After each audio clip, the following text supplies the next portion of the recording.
Saudações investidores. Bitcoin agora cotado a 32.150 dólares. Bitcoin que tem dia extremamente volátil e, portanto, meu principal objetivo no vídeo vai ser fazer uma atualização do Price Action, te mostrando para onde podemos romper, já que temos regiões tão importantes no gráfico que podem definir a tendência do Bitcoin para as próximas semanas.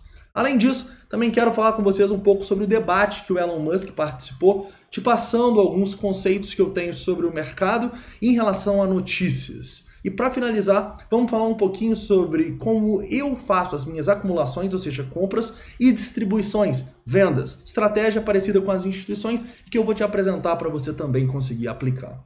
Então, bem-vindos a Investidor Moderno.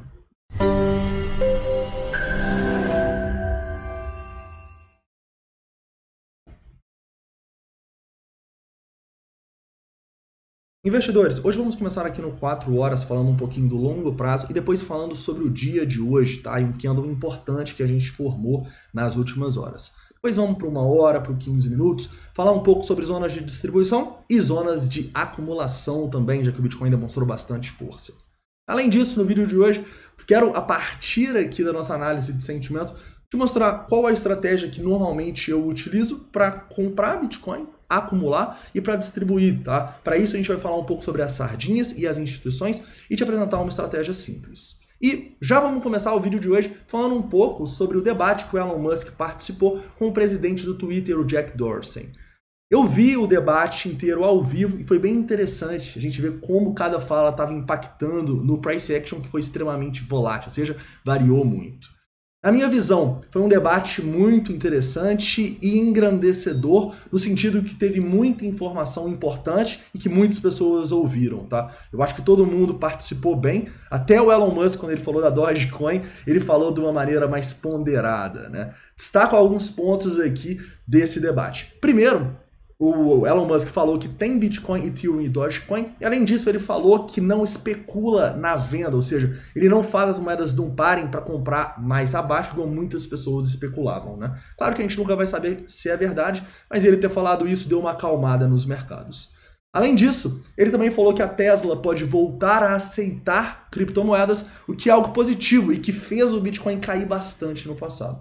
Então, eu acho que foi um bom debate, um debate aí que até mesmo a terceira participante, que era a Catherine, da ARK Investment, ela contribuiu de maneira bem interessante. E eu acredito que muitos grandes CEOs, grandes empresas podem ver esse debate para pensar, né, enfim, em entrar no mundo das criptomoedas. Então eu encaro como um debate legal, né?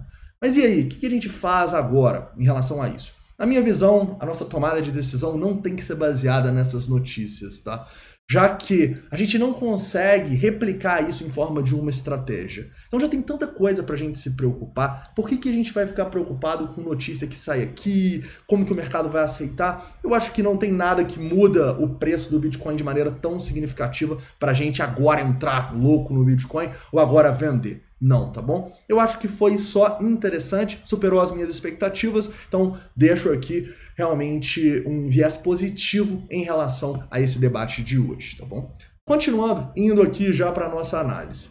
Na nossa análise, eu consigo ver que a gente está com o Bitcoin ainda em tendência de baixa, né? E a gente vai reverter essa tendência de baixa, na minha visão, se a gente passar de toda essa zona de resistência até os 35 mil dólares que a gente pode destacar aqui.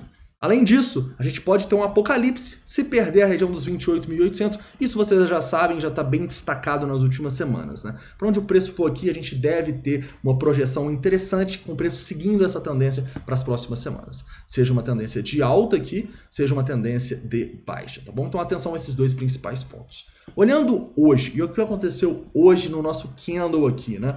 Que foi basicamente na hora que começou o debate aí do Elon Musk. A gente teve muito volume, tá bom? A gente tem um candle um pouco perigoso aqui. Por quê?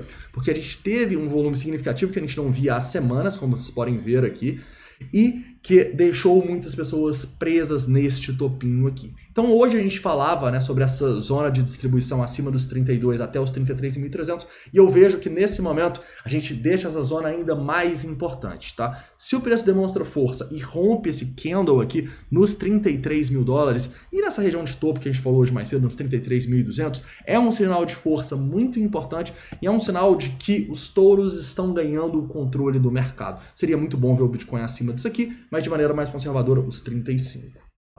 Além disso, a gente pode entender que o preço ele ainda está numa tendência de baixa, então se ele perder alguns suportes aqui embaixo, ele pode ter problemas. E para a gente entender esses suportes, o que eu quero fazer? Ir numa hora e traçar um Fibonacci, tá? Até porque a gente vai sim poder ter ideias de acumulação caso o preço dê essa recuada aqui, igual ele já testou a região de 0,382, tá? Na segunda parte do vídeo, análise de sentimento, eu vou te mostrar quando que eu penso em acumular, comprar e quando eu penso em distribuir, tá?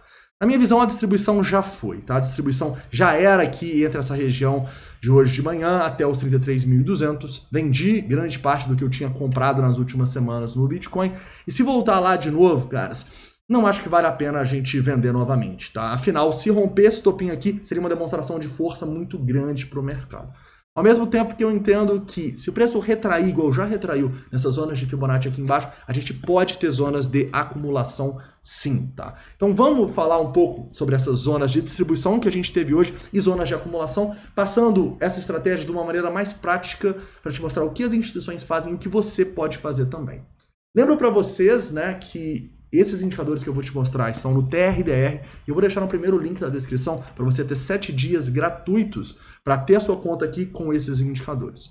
Hoje a minha estratégia vai focar em 2 pontos base aqui que eu utilizo sempre para distribuir, ou seja, vender ou para acumular. Porque a gente faz muito trade, né? E quando a gente tem um trade, a gente sempre tem uma estratégia com um stop pré-definido e com basicamente uma relação risco-retorno. Mas quando a gente pensa no investimento de longo prazo, muitas vezes a gente trabalha mais com uma exposição ao risco, né?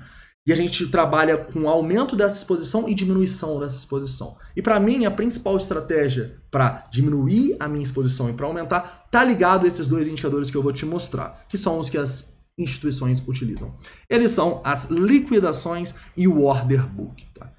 O que são esses indicadores? As liquidações são esses indicadores aqui embaixo que mostram pra gente onde as pessoas estão perdendo dinheiro. Ou seja, onde a exchange está fechando a conta delas porque elas não colocaram um stop, tá?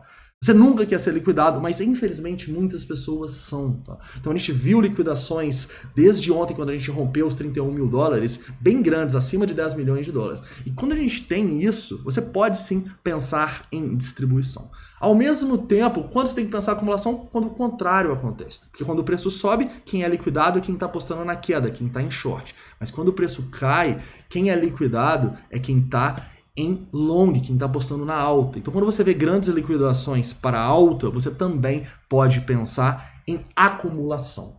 Então, qual que é a sacada do primeiro indicador? Você quer comprar onde a maioria das pessoas estão perdendo, tá bom? Ou seja, você quer estar contra a manada. Quando todo mundo é estopado, esse normalmente é o ponto que o preço volta. Então você quer entender esse ponto e fazer o que as instituições fazem, que é ganhar vantagem em cima das sardinhas. Tranquilo? Segundo ponto, que é um ponto até mais simples e que mais pessoas devem conhecer, é o order book. O que é o order book?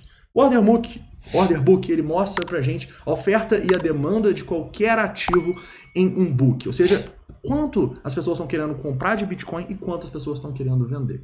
Nesse momento, por exemplo, eu enxergo que até os 33 mil dólares eu tenho 274 milhões de dólares num agregado aqui das principais exchanges, tá? Em venda. Assim como que eu enxergo que até os 31.500 eu tenho 245 milhões. Ou seja, no 2,5% em relação ao preço, nesse momento eu tenho mais venda, correto? E no 1%, só você vai olhar aqui, 171 milhões de venda, 96 de compra, tem bem mais venda agora, né? E o que acontece no meu indicador quando tem mais venda? Tá vendo o que está plotado aqui?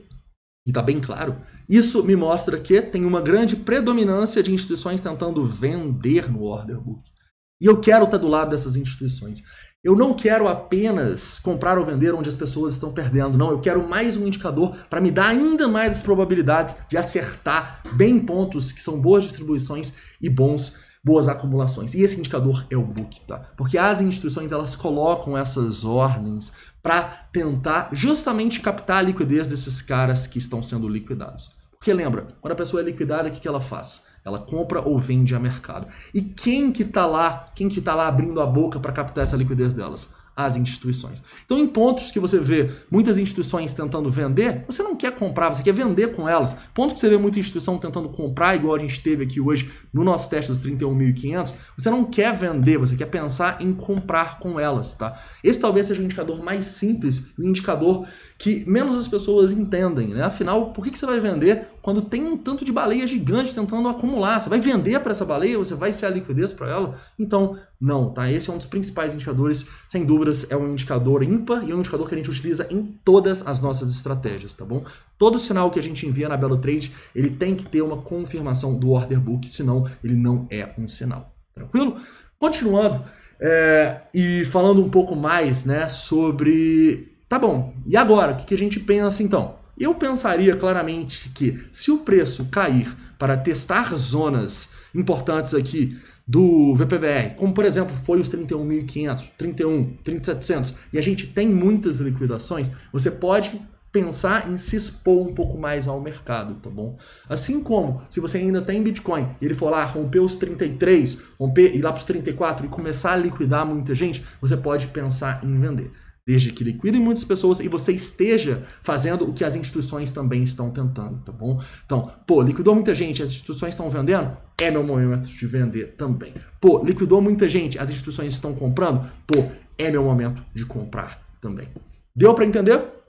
É uma estratégia um pouco complexa quando você não está há muito tempo no canal, mas fica tranquilo que eu tenho certeza que aos poucos você vai pegar aí, já que a gente fala sobre isso todos os dias. É um indicador aí que a gente utiliza sempre para denotar as probabilidades do mercado, tá bom?